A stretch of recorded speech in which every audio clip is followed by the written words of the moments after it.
Welcome. This is you're getting double bubble today because we have the lovely Gemma who is going to be covering building your personal brand. That will be first up, and then I will follow on looking at how to make that personal brand activity into a profit machine for you. So, Gemma, do you want to kick us off? Yes, please, Helen. So it's nice to meet you all. Thank you for joining us today. Um, Helen and I have known each other for nearly a year now, and I think we're kindred spirits in wanting to pass on our knowledge and information. So when the opportunity came up to do a joint webinar with her, we decided upon this one. So. Um, do you want to move on? Essentially, building your personal brand. For context, I work in PR and social media. And what I wanted to do was to start with a bit of a survey and ask you to participate by telling us how actively you are building your personal brand. That's not your business brand, that is your personal brand. So if you could tick the box that is most relevant to you, rarely and inconsistent, you share content on an ad hoc basis, maybe you're posting regularly on LinkedIn. It's sort of really advanced if you're in the press or sort of speaking regularly in industry events, even hosting your own webinars, that would be great. So we've had 3 out of 7 so far. Oh, how are we looking? Pretty even split. Oh, yeah, an even split across. So this doesn't surprise me. But yeah, it will be interesting as we go through the presentation to talk about why it's important to have a strategy and why it's important to post consistently. So if we move on to the next, oh, we've had a third ad hoc. That is quite normal actually. But yeah, we'll go on to talk about that. So if we move on to the next slide. So. The reality is, we quite often are quite good at building a business brand, but what a lot of founders are missing the mark on is personal branding. Just some key stats and insights for you. A lot of people don't do personal branding. In actual fact, the statistics suggest that 99% of people never actually put the effort or time into building a personal brand large enough to launch a corporate brand. In terms of strategy, over half don't have a content strategy or a plan for growth and how they can utilize that. And frustratingly, 80% of owners or experts within their field feel overlooked despite having valuable expertise. I think that kind of goes hand in hand with if you're not actually thinking about the strategy about your personal brand. But essentially, everyone likely has reputation in their sector. But what it shows is that only a tiny fraction are proactively managing it as a business asset, which creates a huge opportunity for those that do. So if we move on to the next slide, I also wanted to address the elephant in the room in terms of, if we go back a slide, Oh, um, sorry. that's okay, gender. So we do have some fabulous men in the room, but we've also got kind of a high percentage of women. And essentially, the truth of the matter is, and I see this in a lot of business owners that I come across and work with from a PR and a social media perspective, supporting them with their LinkedIn, that men are significantly more confident and comfortable with proactively building a personal and a public image behind their business. Um, Unfortunately, we're not, as women, putting a dedicated branding budget behind personal branding and promoting ourselves. And that really boils down to a huge gap in terms of confidence.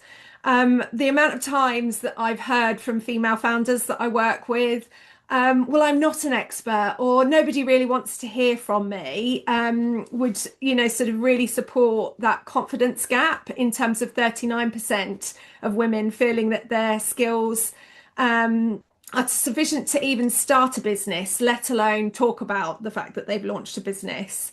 Interestingly, as well, women often focus on communicating their product or their service values, while more men focus on public image. So if we move on to the next slide, why is personal branding a top strategic priority for you? Well, there's a number of reasons. Essentially, particularly for SMEs, you are your brand. And what it does by building a personal brand and sort of you being very visibly behind that brand is, first and foremost, it builds trust and credibility. People buy into people. We know this. Even if you think of the biggest companies in the world, we bought into Steve Jobs' vision. We bought into him as the expert and the brains behind Apple. The other point is that if you are active and build that personal brand, active executives see 82% higher trust from potential clients. So the numbers are there to say that people will buy into you and your business. It drives commercial results and conversion. So if you do personal branding right, it can lead to anything between 3 to 7 times higher conversion rates compared to traditional forms of marketing. It's also important from an authority loop perspective.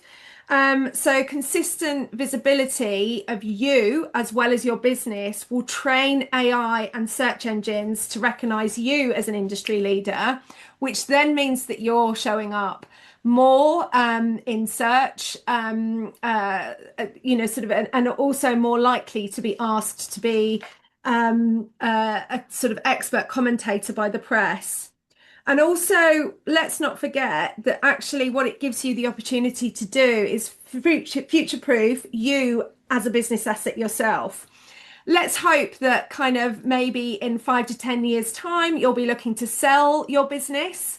You're sitting there pretty, but essentially you will be able to be a portable asset, opening the door for media, for events and future non-exec roles. So you should always build your personal brand. So if we go next, how do we build a personal brand that converts? Well, I've got 4 key roles in terms of what you do from being known to being profitable. And those 4 rules are to find your niche, content, focus on your owned channels, and being consistent. So if we go to the next slide, I actually talk about what that means in practice. Finding your niche is about recognizing that you shouldn't and can't be everything to everyone. Really focus in on your USPs and what makes you unique, and what and how you can solve specific pain points of your target audience. In terms of content, I think it's always being quite smart in what you're doing. So many brands and businesses are just putting themselves out there for the sake of it and creating that visibility. But actually, one thing that we consistently recommend to our clients is that your opportunity is to educate, and in some cases, depending what channel it is, entertain. But what you always have to come back to with your content is showcasing your expertise, and again, how that delivers against the pain points or the desires or the needs of your target audience.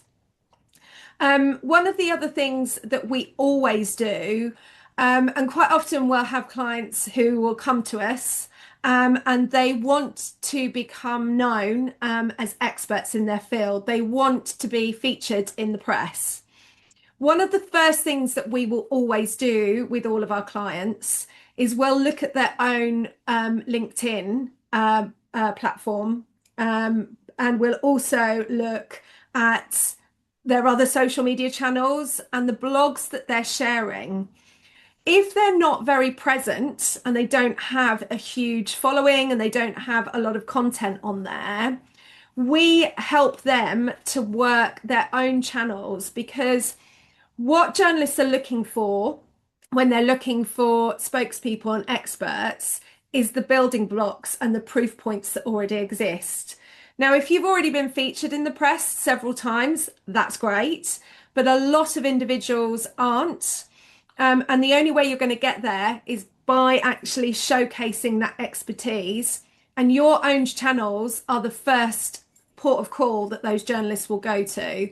So even if you do one thing today, I would say have a look at your LinkedIn channels and how much expertise are you showcasing there, not just sharing or reposting content. How are you showing your expertise and your own, your own thoughts, and educating people through that content? And then, as I talked about at the start, one of the things that will come up quite a lot in most of my slides is the importance of consistency. Sharing regular content, mapping that out, rather than I've got 5 minutes today, I'm going to put something out, or I've seen something.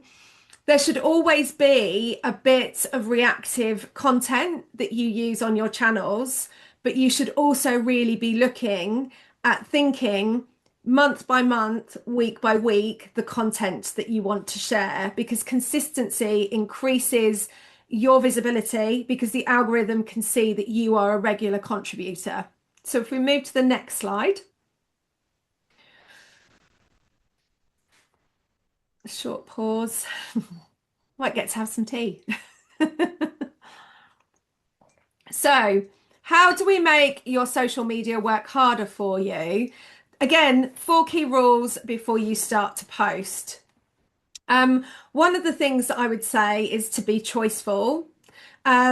Reiteration hopefully gets the point across, but creating a content calendar and actually mapping your content out. Assets, and again, this is always something that we talk about with clients. First and foremost, if they haven't got assets, we help them to create them, and then understanding what and how things work. So if we move again to the next slide, I will go into a bit more detail about what this looks like in practice. The point with platforms is that as solopreneurs or small business owners, you might be actually doing your social media yourself. And it feels quite often that you have to be everywhere at once. Our recommendation is to pick 1, maybe 2 platforms first, get those and do those really well, and then build from there, because you will, number one, you're not spreading yourself too thinly.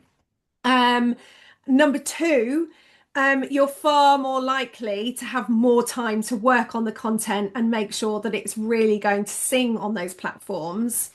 And you'll get learning and learn very quickly what content is and does resonate on those platforms. So don't feel like you have to do every single social media platform. Just do the ones that are really where you feel that your audience, your key audience is going to be, and that suits your business. In terms of creating content calendars, this is something that we do without fail for our clients across PR and social media. So we actually create a 100-day content calendar, which is essentially 3 months in advance. It's not hugely and massively detailed.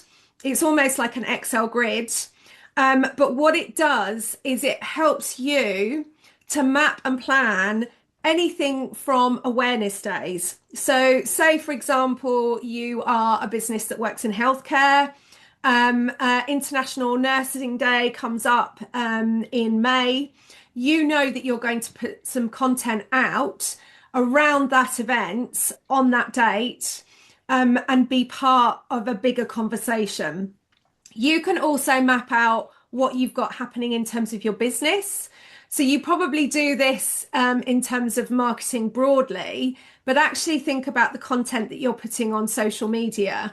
If you've got a new product that's launching, if you've got an event that you're going to be at, it will help you to map out and ensure that you're thinking ahead. And what we do with that content calendar, the 100-day rolling content calendar, is it's a bit of a mammoth task for the first time to create that when we're onboarding new clients. But then month by month, we update that on a monthly basis. So it's consistently a 100-day rolling content calendar. It will also help you to think, right, I know that I want to post these 4 to 6 posts next month, 4, 8, 12, whatever it is that you want to do. And you're actually able to probably set aside the time to create that content and then schedule that content in advance. The other thing that I would say is to create a strong asset bank. And the reality is, it's always really nice to have content that is created by professionals, such as photographers and videographers. But the world that we really live in now means that there isn't the high expectations, particularly for social media, in terms of the quality of that content. So sometimes, as you probably know, we're consistently seeing selfies of people at events.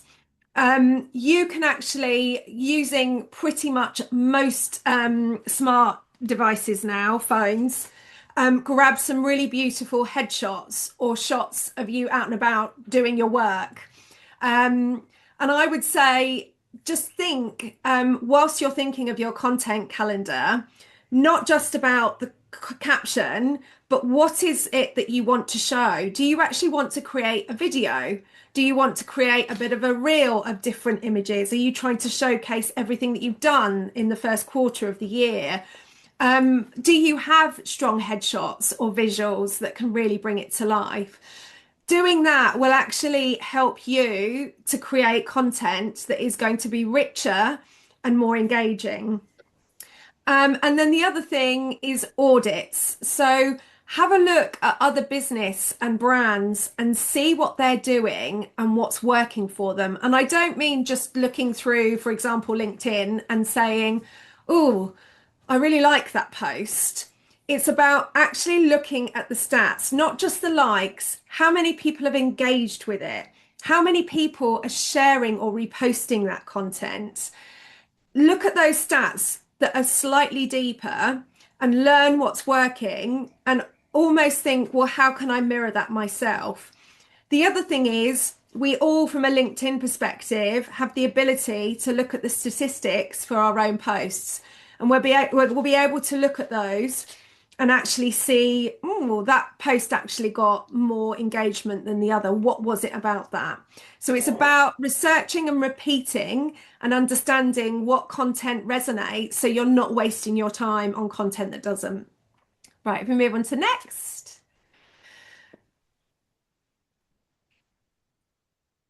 So professionalizing your presence. I'm sort of we will be sending through this presentation post the webinar, but very sort of top line.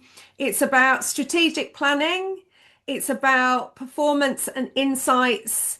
And finally, it's about that active presence. So kind of a repetition from before, posting consistently, scheduling content in advance, being creative and thinking outside of the box, consistently keeping it fresh and understanding the algorithms. There's so many sources out there, blogs and information, which can provide you with information in terms of what the algorithms like. I've already talked about following the data. We always, in the early stages of working with a client, test and learn. So we'll run a number of different kind of posts, both paid and sort of organic, to understand, and then we refine and repeat and focus on what's working. I'd also say manage your expectations to start with. It takes time to grow a presence and a following.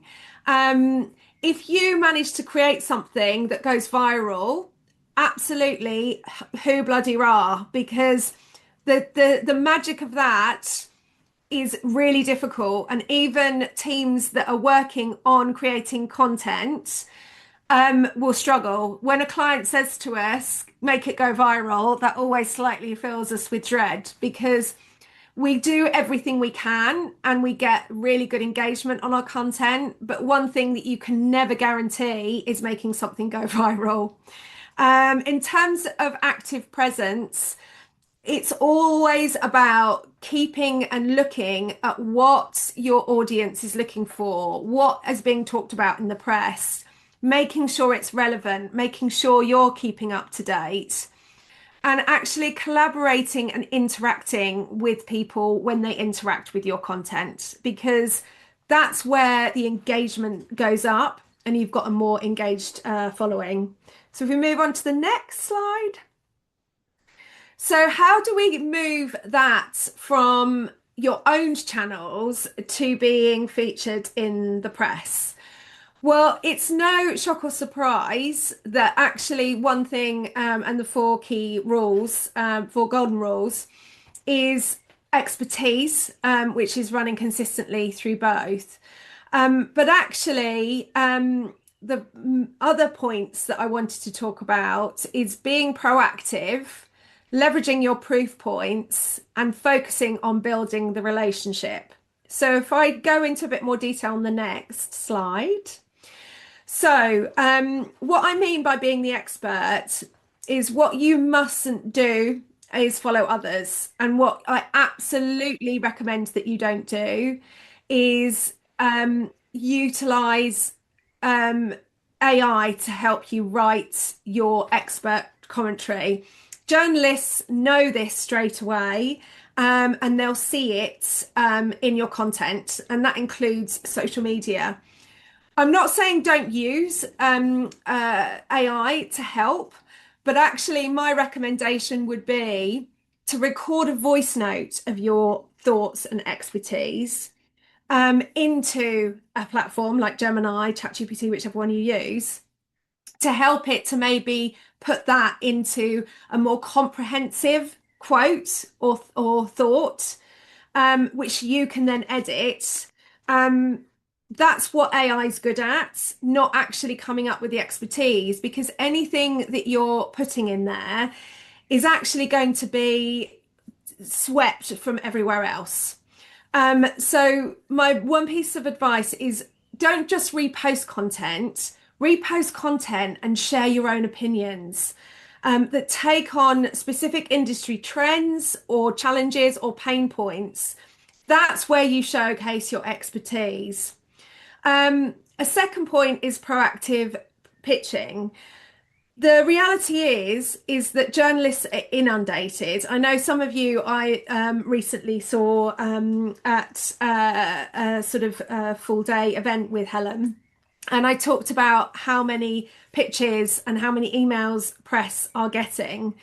They're not necessarily out there. They don't have the time to go out there and actually look for their experts. They want you to come to them. So one thing that I would say is if you do want to be featured in the press, then you need to start identifying the titles you want to appear in, research the key contributors, and start to proactively share your unique insights and data with them. This is something that we do for clients. So if we know a client wants to be in the Daily Telegraph, we are looking at the journalists that are talking about their specific business or their sector, and we're following what they say, because sometimes one of the ways that we will get our clients in is to newsjack a story that's already appeared. That might be, for example, somebody that works in the arts, and there's something that has been can't say that word. Some new legislation has come out about it, which has made it even more difficult for the sector.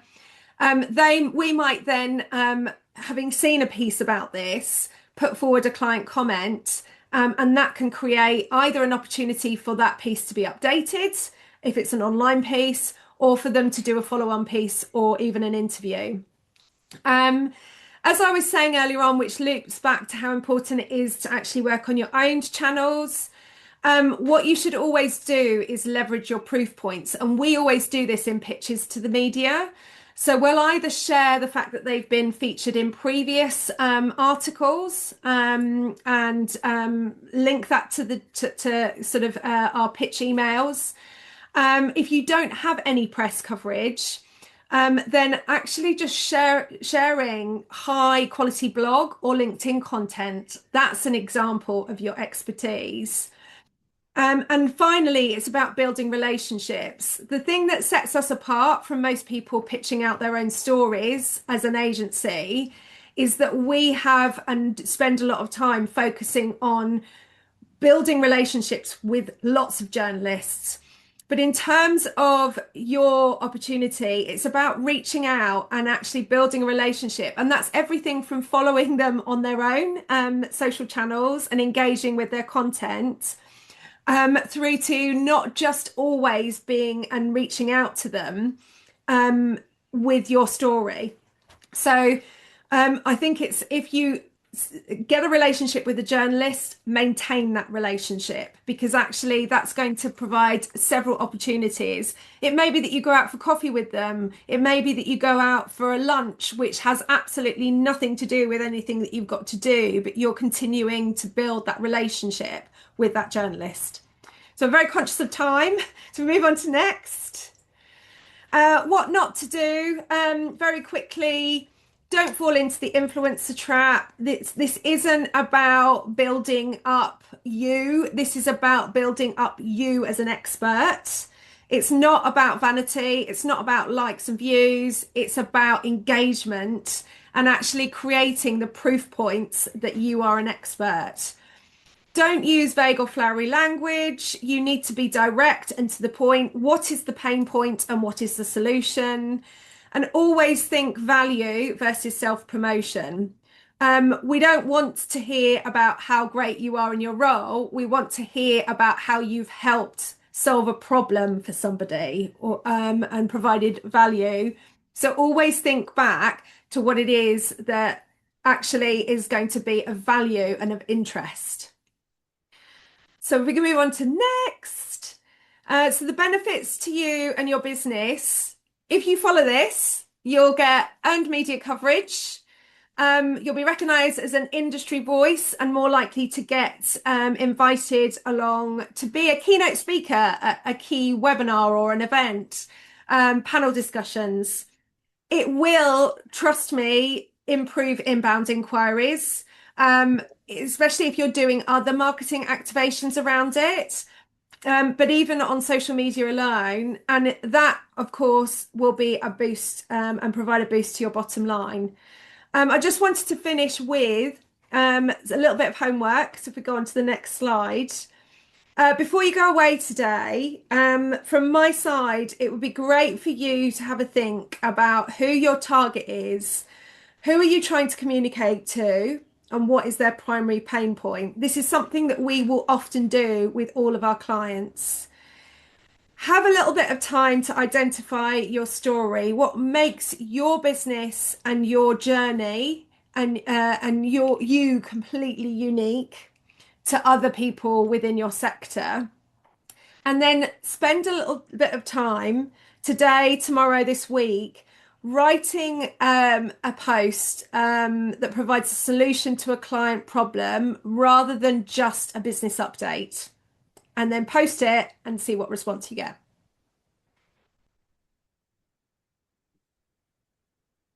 Fabulous. I see some people writing notes. Thanks so much, Gemma. That's excellent. And I was struggling to write notes and keep the slides moving. So we're now going to take those ideas forward and explore a bit deeper in terms of how to make this visibility actually work for you financially. So absolutely, the PR gets you seen, it gets you out there. but it does not necessarily lead to revenue unless you help it along a little bit. So the aim is, obviously, we're all running businesses, we want to make more money. So what PR does, I was thinking of a few analogies, I've got a lovely one to finish with, I'll let you wait for that one. But really, I see PR as the spotlight. It's putting your USP, what makes you different, absolutely front and center in that spotlight so that others can really see it. So I'm going to talk in a lot more depth now about USPs. So USP, your unique selling point. And this is something I find a lot of clients are not as clear about as they could be.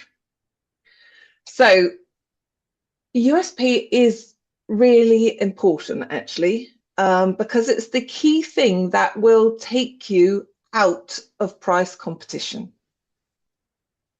So if you think you compete on price, and a lot of people do, then that's an indication that your USP is not strong enough.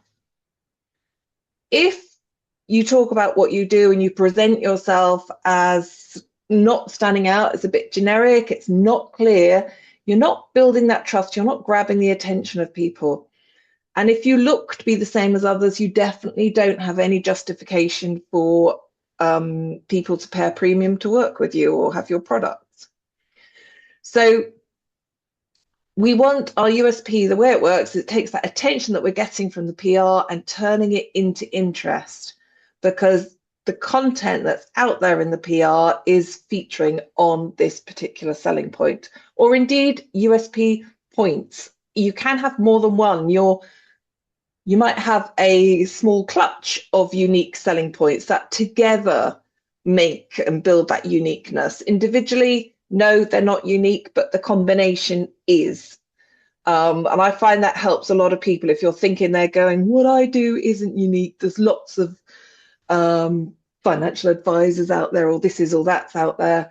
I know actually we've got 2 domiciliary care businesses on the call, so there we go. But you're both very different because I happen to know you both.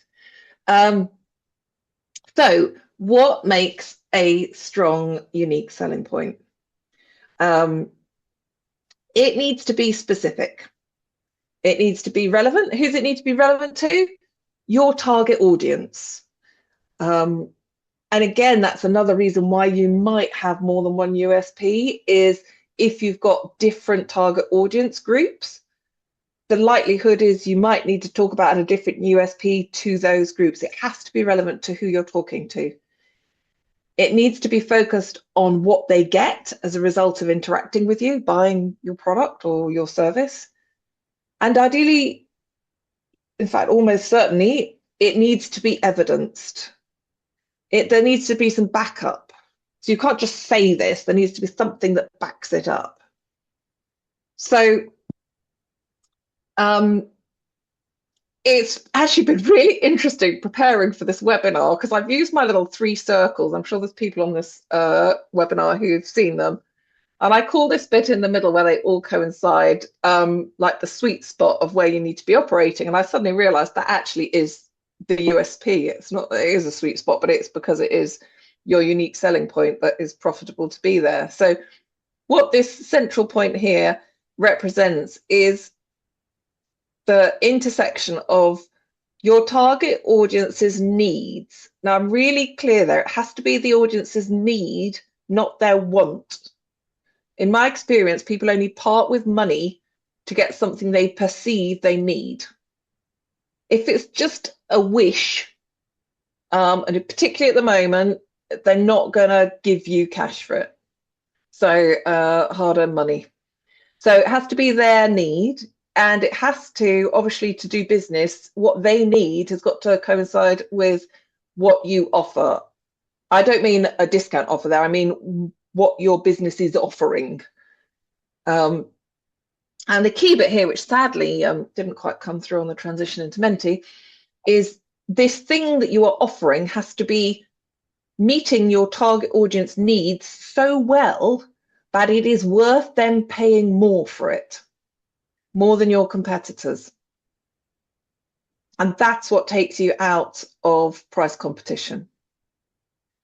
So you might have a number of things where you have an offering that really meets your target audience needs, but the tough criteria to hit is that it meets it so well that is, or so uniquely, that it is worth them paying more for you. That's when your business can really start to sing. So that is what constitutes a strong USP. What does not contribute to strong USP, and the number of times I hear it from people I talk to is ridiculous. We offer great customer service. As a buyer of a service or product, I expect good customer service. That's like the starting point for doing business together. And also, how do you quantify great customer service? How are you going to prove that? So that is not a strong example. Same goes for outstanding quality. I'm expecting a reasonable, a decent level of quality. Do I believe you when you say it's outstanding? How are you going to quantify that? And there are some businesses out there, I tend not to talk to them, they probably don't want to talk to me, who advertise as being the lowest price. Now that, just don't do that. It's not a way to run a profitable business unless you're going massively for scale. So we don't want to be the lowest price option, generally speaking. So some examples of specifics, and somebody here is going to recognize them. So I'll give you a shout out, Scott. I've heard it too often networking. Being the only domiciliary care provider in Maidenhead with an outstanding CQC rating. Now that is evidenced. It's very specific. We've got specific geography, a specific quality, if you like. It will only work if the target audience is bothered about that. So that's the assumption. I have a plumber client. His boilers are guaranteed for 10 years compared to British Gas, who only guarantee theirs for 5 years. So if you have a consumer who is interested in having a longer guarantee on their boiler and knowing they're not going to have to fork out for another one for at least 10 years, that is going to be a really compelling uniqueness that is different to a lot of other boiler providers. I actually know 2 boiler installers who offer this. So say it in itself isn't totally unique, but they do operate in different local geographies. So that the 2 together might make them unique. Part of my own USP is that I guarantee for my one-to-one clients that I will make you more money than I cost. There's not many coaches who offer that either. So, and you can do the sums at the end of the year. So just have a think about your own USP. In fact, let's go to Menti again, pick up the phones, and using those definitions of what a good USP is, let's see where you're at the minute. Do you have a clearly defined winning USP? Have you got something in place? Somewhat clear, yeah, you're reasonably okay with it.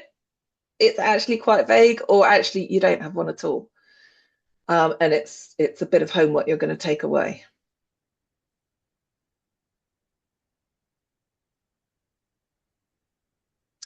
Okay, we're tending for one off the bottom here, a somewhat clear USP. So have a think, just write down before you forget what element of it needs to be improved. Is it the evidence? Is it the clarity? The specificness of it? What is it that you need? What would you need to do to it? Not the words, but what element needs to be stronger for that to allow you to vote yourself a little bit higher. Now, having a USP is very, very good. It has limited power if nobody knows about it. So another quick Menti, how and where are you using this USP? Where would somebody find out about it? Because it needs to be out there.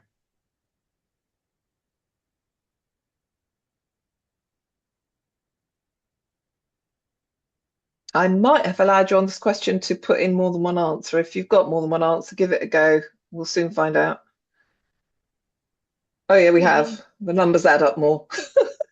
Quick bit of maths You there, could we do definitely three have. out of four. So Yeah.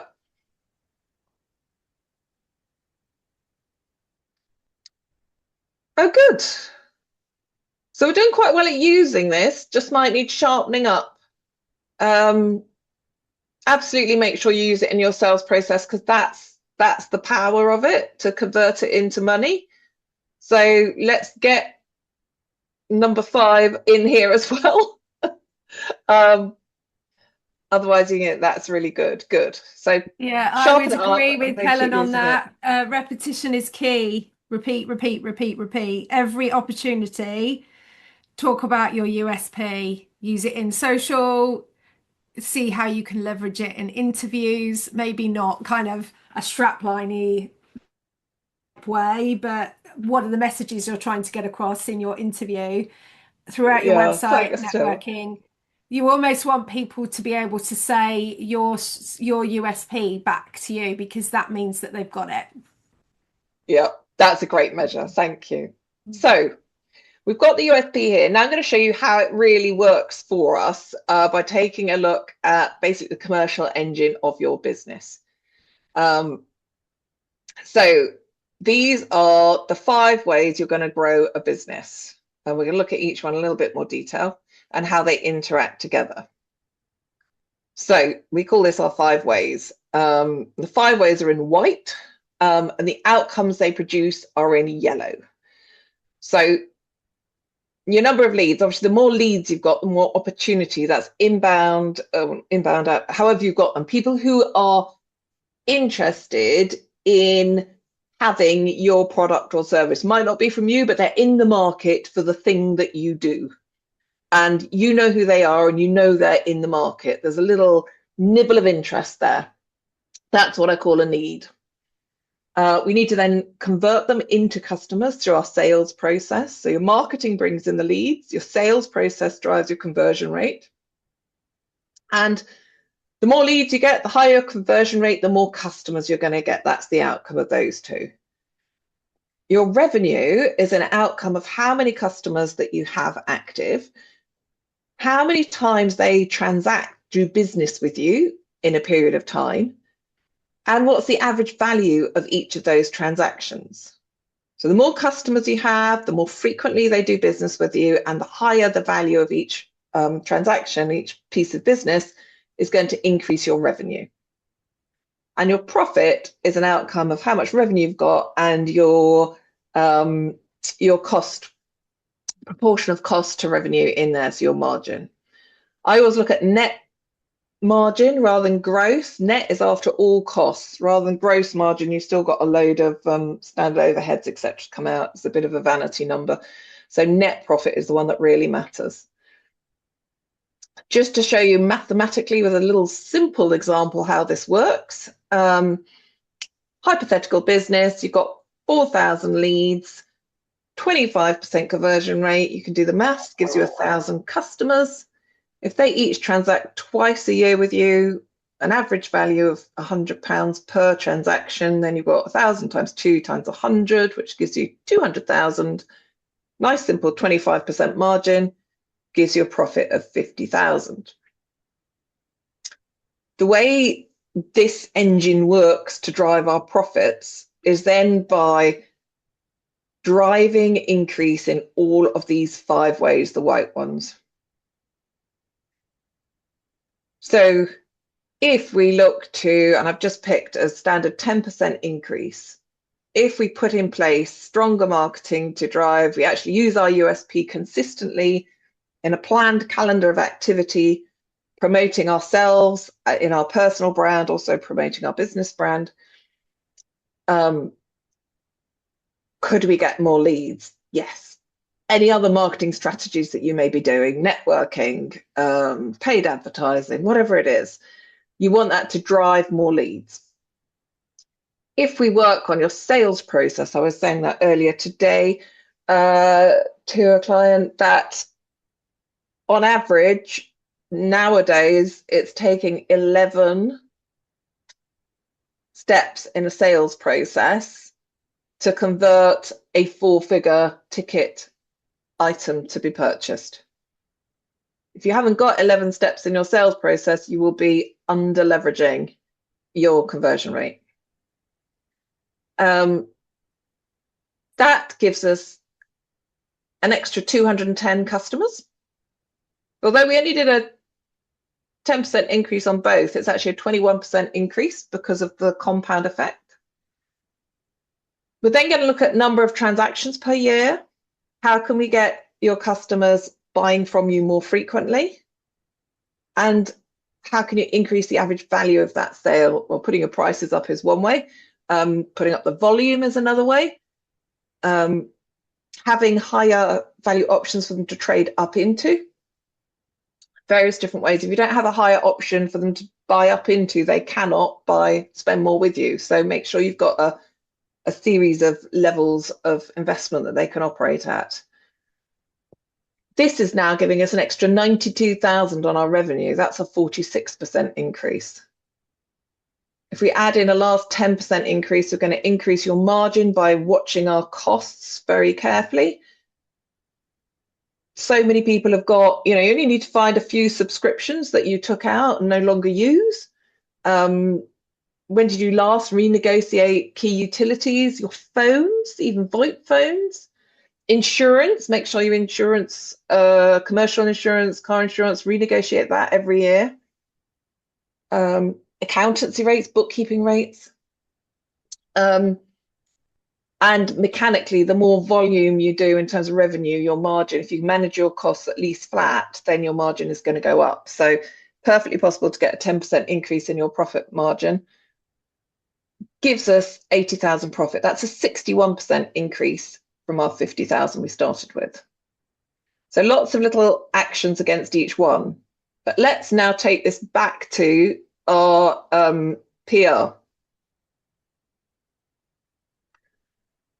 So how do PR and USP fit into all of this? PR is very much about deriving the leads in the first place. So this top number is going to be driven by the PR. If the PR is also getting out there, it's broadcasting your USP.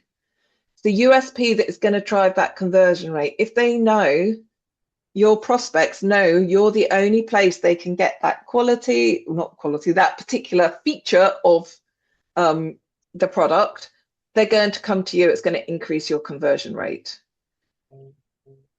The value that your uniqueness provides is going to allow you to charge a higher price because you have moved yourself into a situation where you are worth paying more for. By implication, that's increasing your value. So you can charge a higher price, and just by charging a higher price, it's going to work into your margin as well. So you can see how when you use PR to broadcast your USP, it's working at least 4 of the 5 ways that drive profits through your business. But you need to make sure you're leveraging it. And that is your social media. But it will coming on to that. I'm coming on to that. Yeah. Hold your horses. Yeah. So from what you've just seen of those 5 ways that drive your profits and will amplify what your PR is doing, which one of these 5 do you need to focus on more? I want you to think about that now because it's going to help you drive action afterwards. Do you need to focus more on getting inquiries in or on converting them? Looks like everybody's lost their phone here. Oh, well, there we go. Do you need to have some higher priced options to get that average sale up? Or do you need to drive more frequency? Or is it cost management that is going to be the unlock for you?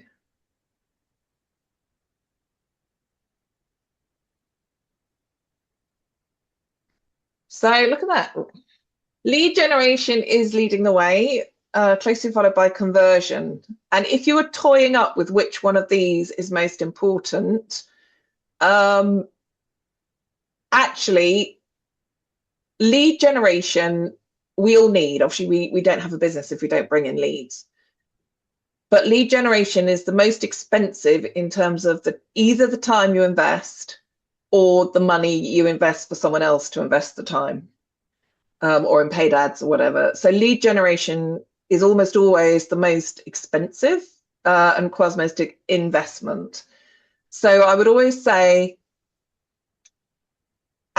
amplify, make sure your conversion rate is at the highest it possibly can be, because conversion rate is largely within your control. You increase your conversion, sales conversion rate, by learning and improving your skills as a salesperson, as a way of taking your clients through the pain points, to them seeing the vision of what it's going to be like when they're working with you and making it very compelling. That's a skills-based thing, which is more in control for you to do. There's lots of ways of doing it. You can read, you can YouTube video, you can come and be coached in it. Lots of different ways. But if you do that first, you will then, every extra lead you get, you're going to get more bang for your buck, because you're going to convert more of them. Average sale value, average number of transactions, by improving those, you can get more from your current customers. So that's an easy win too. So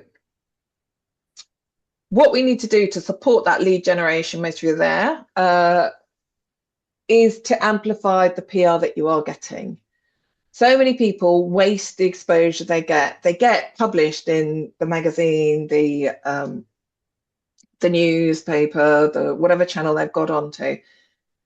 And the only people who hear it are the people who happen to be reading that edition or tuned into that radio or whatever it is.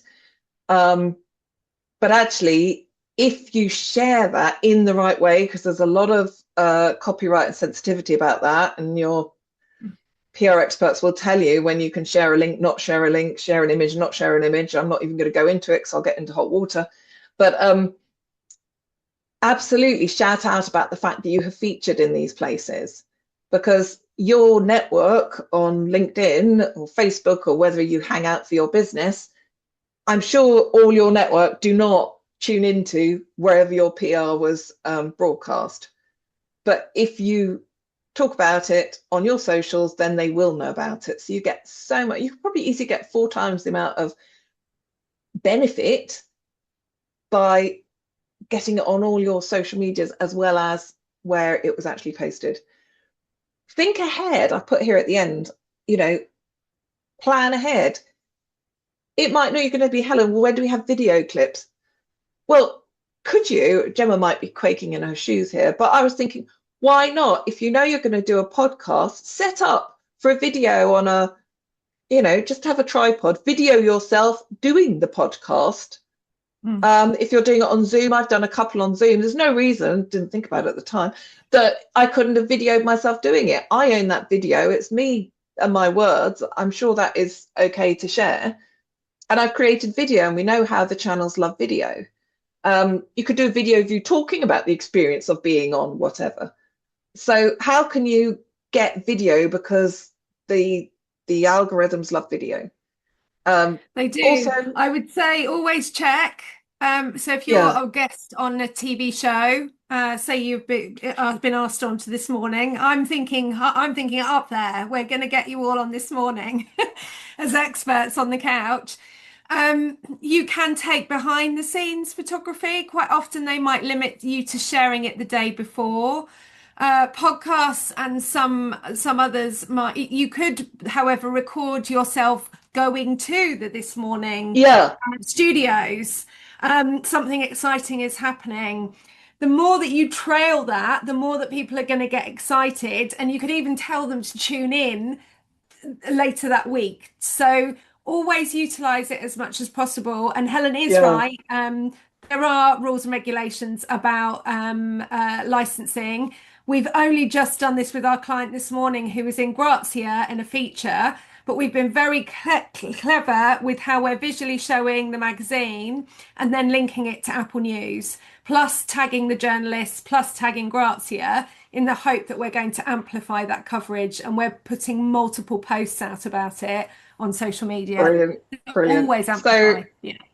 and do, where you can, again, check that you can on your website, your name as featured in, your business as featured in, so that others, they might not even need to see the article. The fact that you've been featured on it gives you credibility.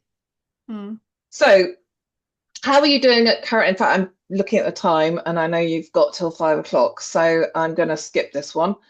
Oh, somebody's just voting. Wait, we can go back. Have a vote. I'll come back to it when you voted. You probably can't when I move on.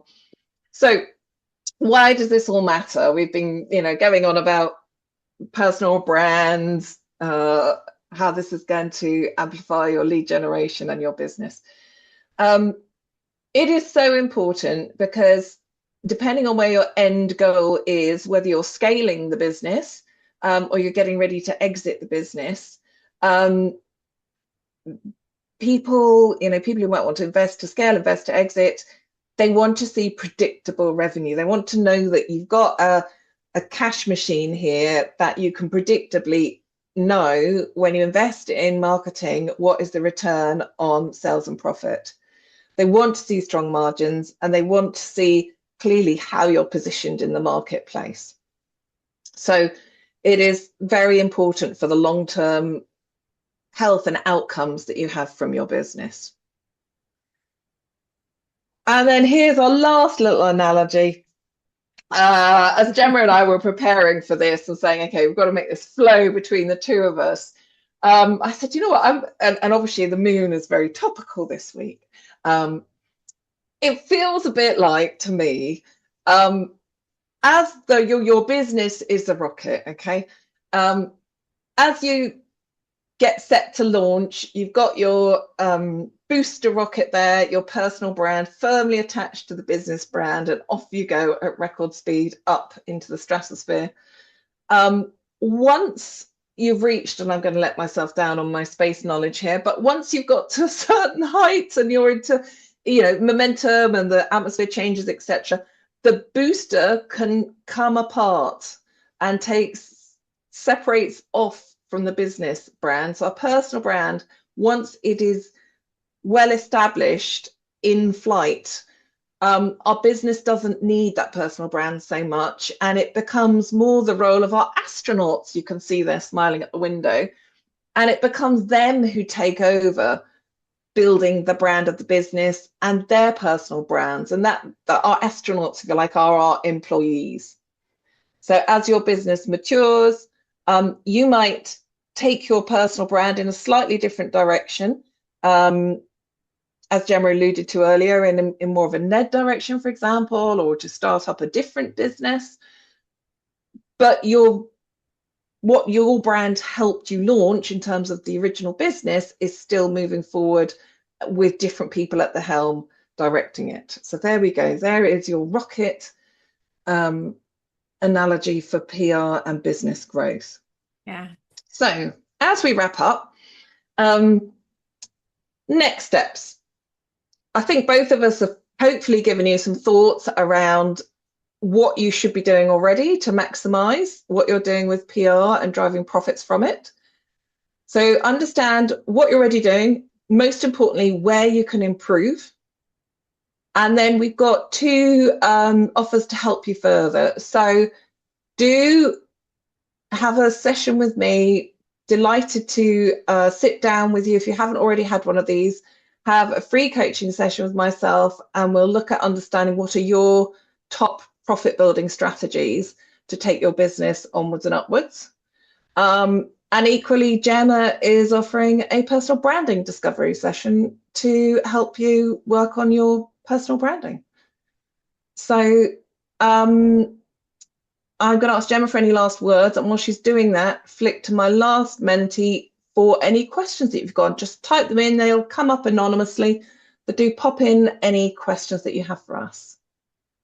Gemma, did you want any last words? Yeah, no, thanks for that. Very insightful. I was making notes in your part, Helen. I definitely need to work on my profit margins and my conversion rates. Really interesting about the 11 steps. I didn't know that.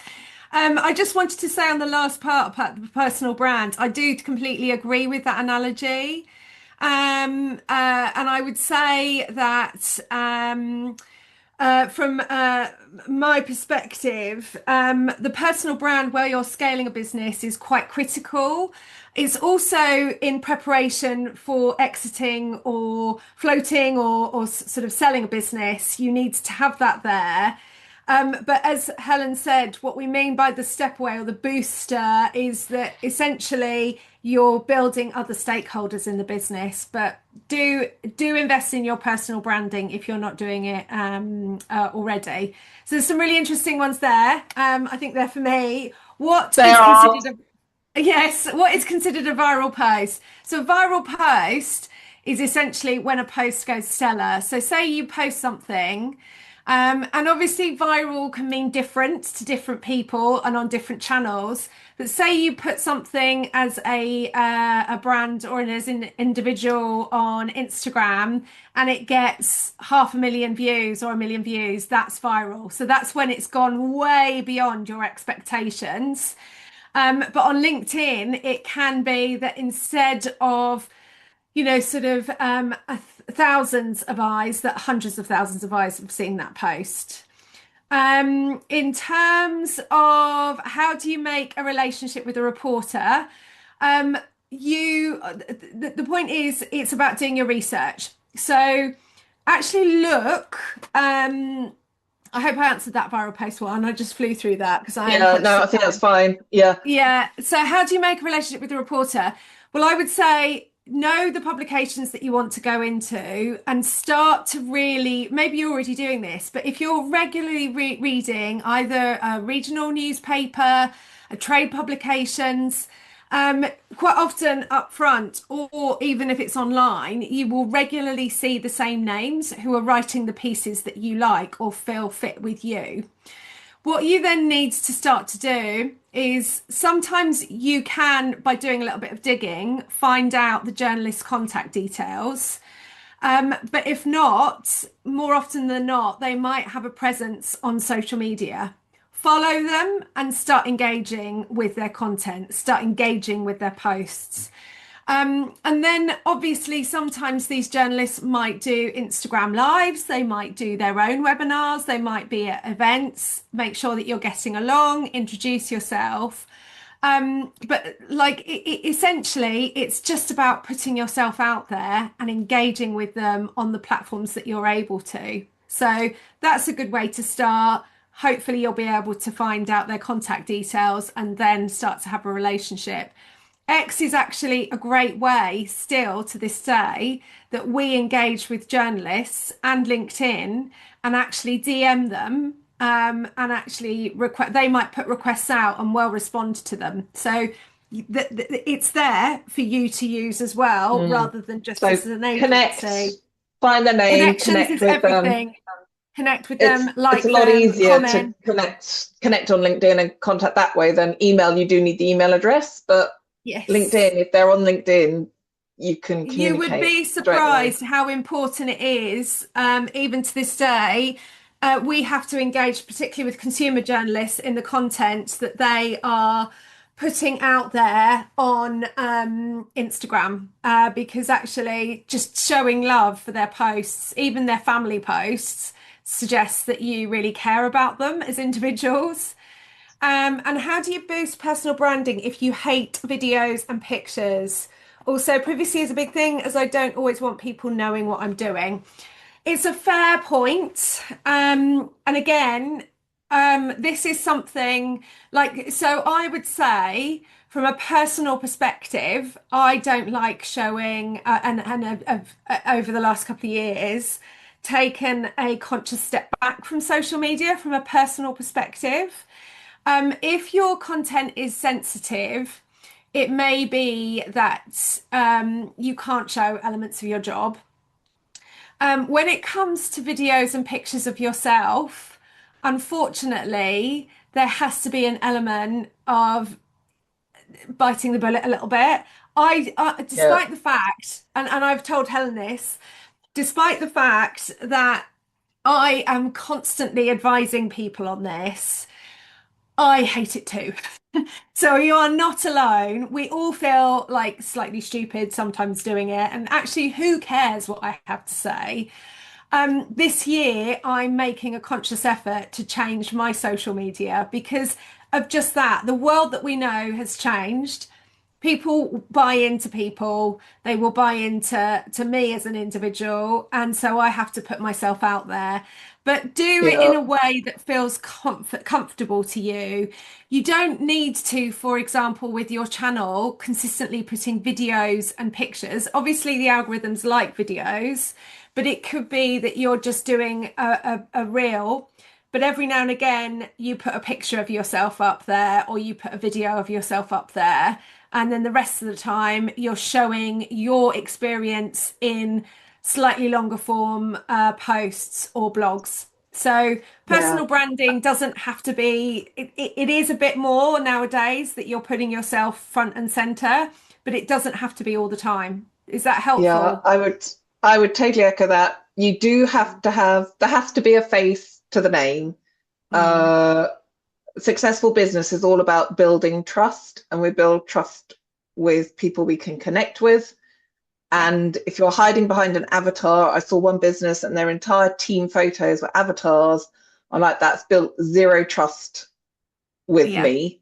Um, but as I say, there's ways and means that you don't have to post anything personal. You can keep it entirely yeah, professional, professional spaces, professional people.